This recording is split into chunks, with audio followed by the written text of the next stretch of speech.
لبیک لبیک لبیک یا رسول اللہ، تاجدار ختم نبوت، زندہ باد زندہ باد زندہ باد۔ آج امت مسلمہ کا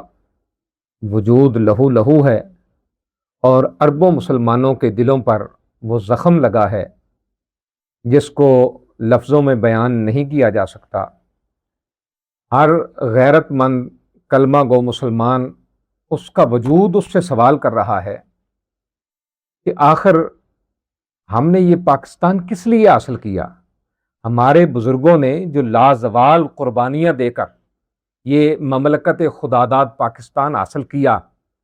یہ کس لیے حاصل کیا؟ آج ہر مومن مسلمان کا وجود اس سے سوال کر رہا ہے کہ ہم نے یہ ملک پاکستان کس لیے حاصل کیا تھا؟ کیا پاکستان اس لیے بنا تھا؟ کیا یہ ملک ہم نے قربانیاں دے کے اس لیے حاصل کیا تھا کہ یہاں یہ منظر ہم اپنی آنکھوں سے دیکھیں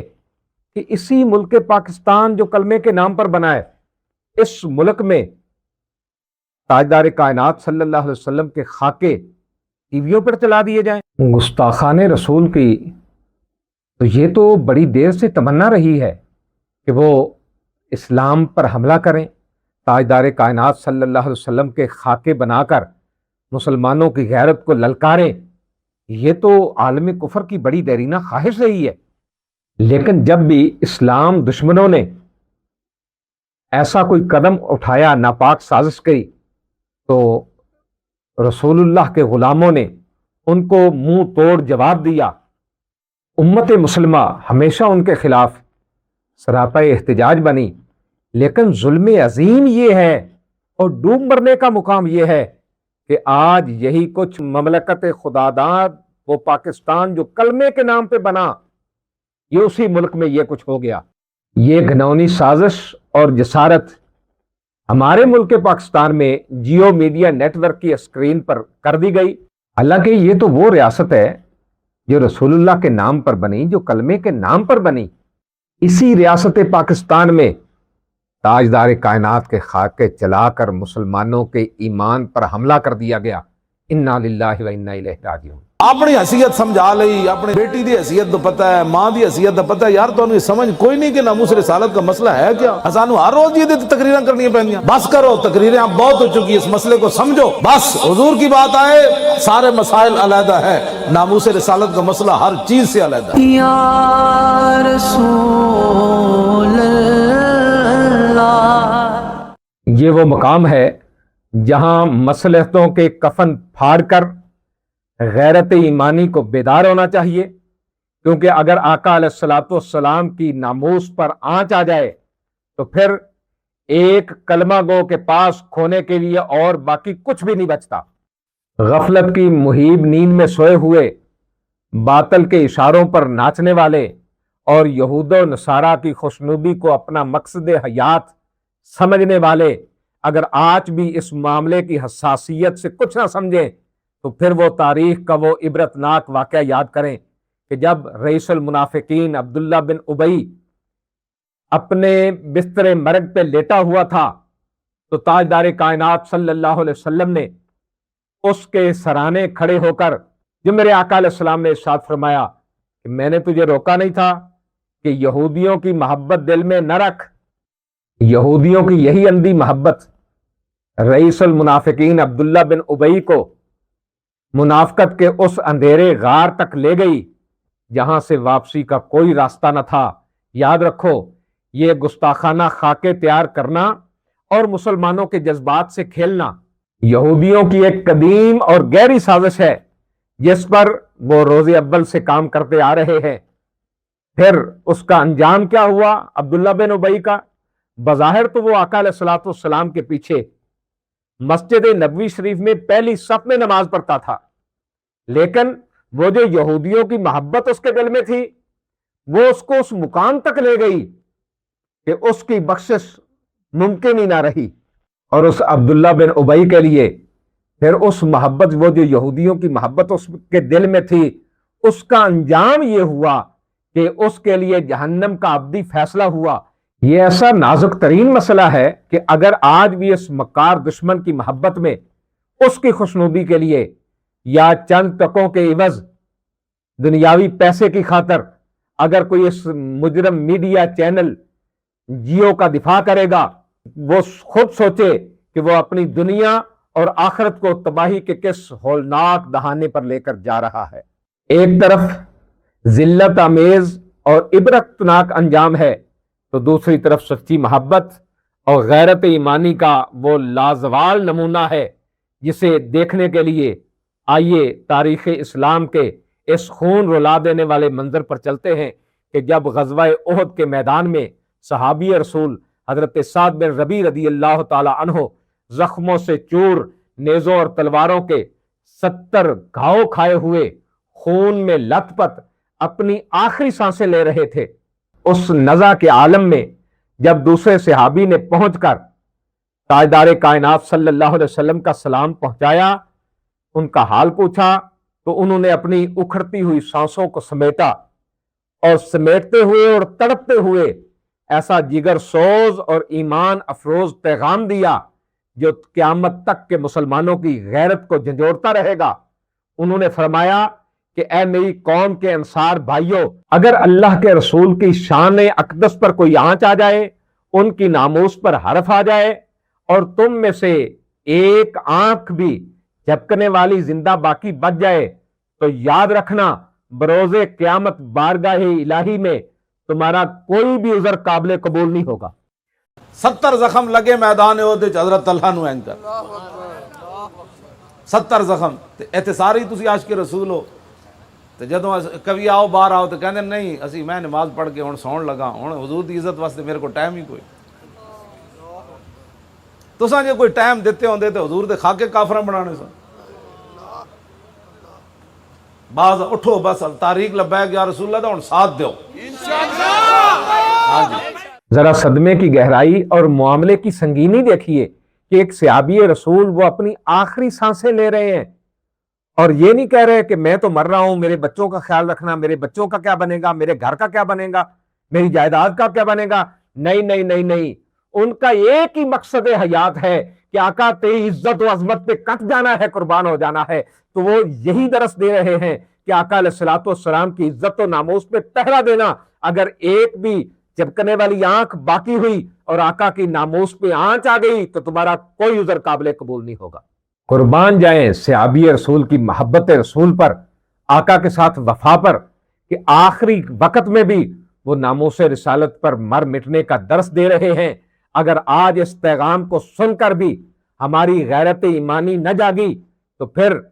ہم کس منہ سے کل قیامت کے دن رسول اللہ صلی اللہ علیہ وسلم کا سامنا کریں گے؟ ہم اگر کوئی بات کرتے ہیں تو کہہ دیا جاتا ہے جی یہ جذباتی لوگ ہیں۔ کوئی مسئلہ نہیں، ہمیں جذباتی کہہ کے رد کر دیں، کوئی مسئلہ نہیں اس میں، لیکن کیا تم غیروں کو خوش کرنے کے لیے ایسی مصلحت پسندانہ باتیں کر کے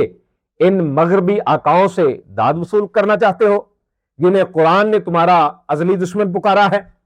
ہماری بات کو رد کرنا ہے تو بڑے شوق سے کیجئے، کوئی مسئلہ نہیں ہے، لیکن ان کی بات تو سنو جو محدثین کے تاجدار ہیں، جو دین کے عظیم الشان ستون ہیں، جن کی جلالت علمی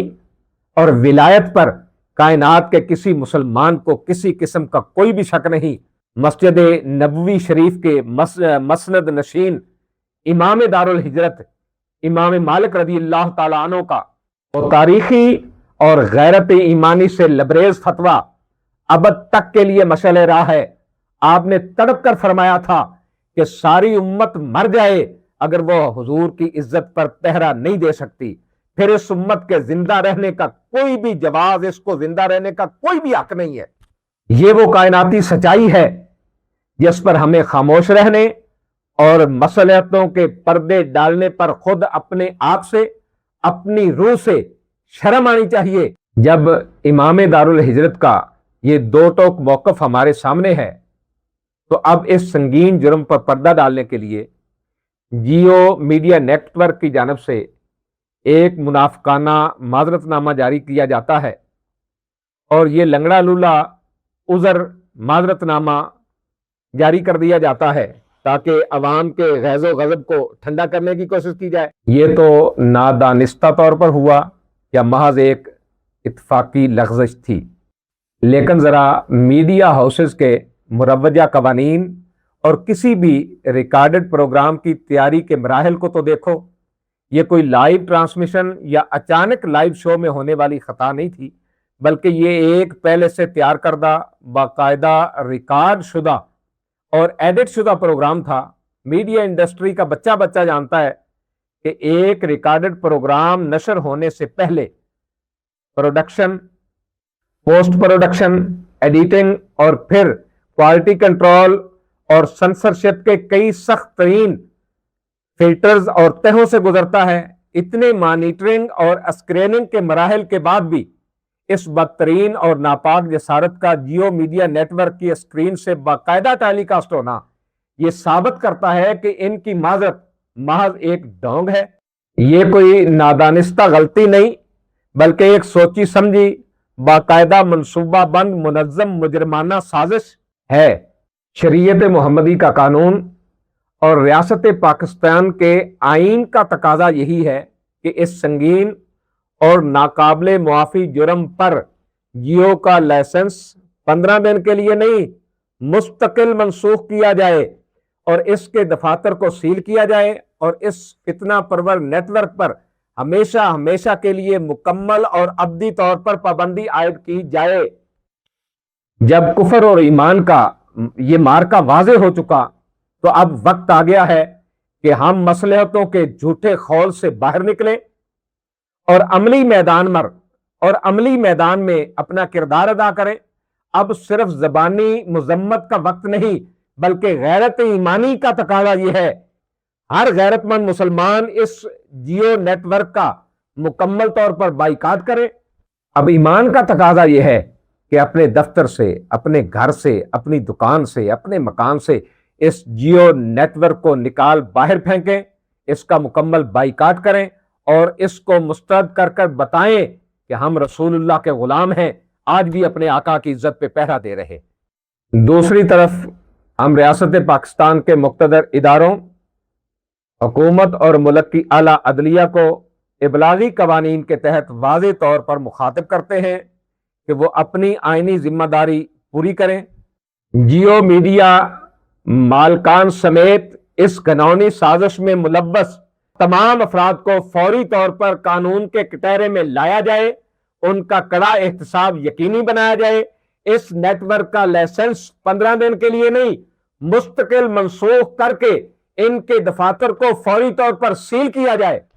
اگر 15 دن کے لیے یا مخصوص مدت کے لیے آپ اس کو بند کریں گے تو کوئی بھی غیرت مند مسلمان اس کو کسی صورت کبھی بھی قبول نہیں کرے گا اور اس سنگین جرم کے اصل مجرموں کو قانون کے کٹہرے میں لا کر انہیں عبرتناک سزا دی جائے. اگر اس معاملے میں ذرا برابر بھی لچک دکھائی گئی یا مصلحت پسندی سے کام لیا گیا تو اسے غیرت ایمانی کے سراسر منافی سمجھا جائے گا. اور یاد رکھیں کہ کائنات کے کسی بھی حقیقی عاشق رسول کو یہ مصلحت پسندی کسی بھی صورت ناقابل قبول ہے، ناقابل قبول ہوگی. ہم ملک بھر کے غیور علماء، خطباء، مدرسین، مشائخ اور تمام مقتدر رہنماؤں سے دست بستہ اپیل کرتے ہیں کہ وہ محراب و منبر سے اس مجرمانہ سازش کے خلاف کلمہ حق بلند کریں اور امت کی صحیح سمت میں رہنمائی فرمائیں. اس سلسلے میں اس آنے والے جمعۃ المبارک 3 جولائی 2026 کو تمام مسلمان اور عاشقان مصطفیٰ اپنا بھرپور اور تاریخی احتجاج ریکارڈ کروائیں تاکہ باطن پہ یہ واضح ہو جائے کہ غلامان مصطفیٰ صلی اللہ علیہ وسلم ابھی زندہ ہیں. اور یاد رکھیں، اگر آج ہم اپنے آقا علیہ الصلوۃ والسلام کی ناموس پر خاموش رہے تو کل قیامت کے دن ہمارے پاس بارگاہ رسالت صلی اللہ علیہ وسلم میں پیش کرنے کے لیے کوئی منہ نہیں ہوگا. آئیے اپنے دلوں کی دھڑکنوں اور رگوں میں دوڑتے ہوئے خون کو گواہ بنا کر یہ عہد کرے کہ جب تک سانس باقی ہے ہم ناموس رسالت پر پہرا دیتے رہیں گے، عزت رسول پہ پہرا دیتے رہیں گے. کہ محمد سے وفا تو نے تو ہم تیرے ہیں، یہ جہاں چیز ہے کیا لوح و قلم تیرے ہیں. عشق مصطفیٰ کا یہی وہ جذبہ ہے کہ جس کے سامنے دنیا کی کوئی بھی مصلحت ٹھہر نہیں سکتی، اور اسی جذبے کے ساتھ ہم انشاءاللہ باطل کے ہر ایوان کو لرزا کر دم لیں گے۔ وما علینا الا البلاغ، تاجدار ختم نبوت، زندہ باد زندہ باد زندہ باد، لبیک لبیک لبیک یا رسول اللہ۔